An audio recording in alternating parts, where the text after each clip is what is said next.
A routine trip to recycle opens the lid to a major privacy breach. Dumped with the bottles and pop cans.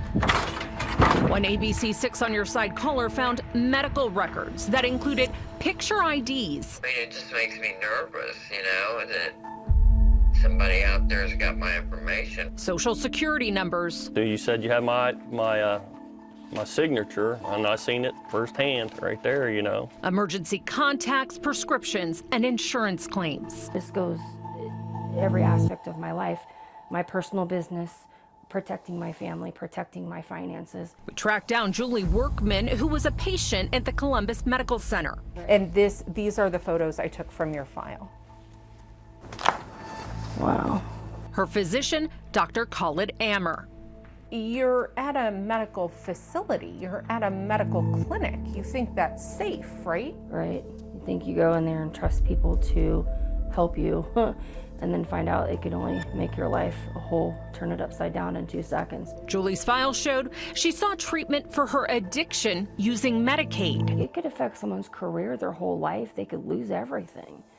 And that's an awful and sick feeling. John Marlat's file. How did you end up with this at this clinic? I went through a couple major back surgeries. Took us to Byesville. You want everyone to know what you've been prescribed? I don't want to know. It ain't nobody's business, right? That's why I signed that paper, for nobody to know but me, you know.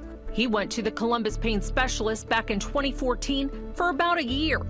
His records note John was not taking pain medications as prescribed.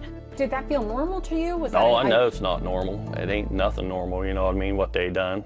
John said the doctor was writing him scripts for 180 Percocets a month. Did you think that was excessive?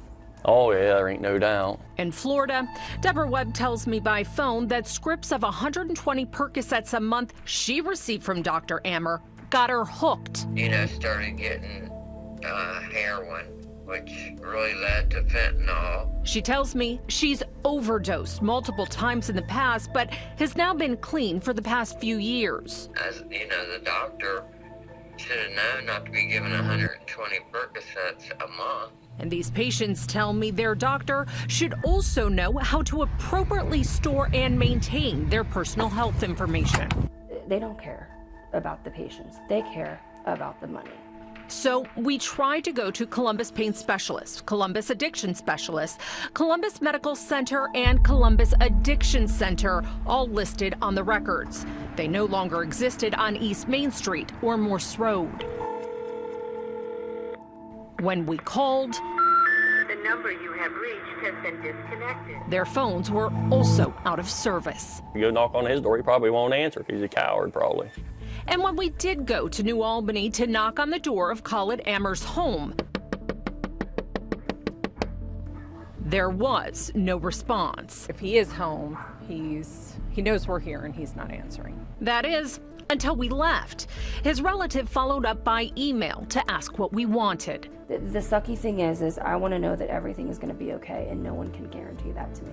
We relayed these patients are calling for accountability while we're looking for answers, like if the doctor knows how hundreds of his clinic's medical files ended up in the trash. Do you think he was reckless with your information? Yes, I do.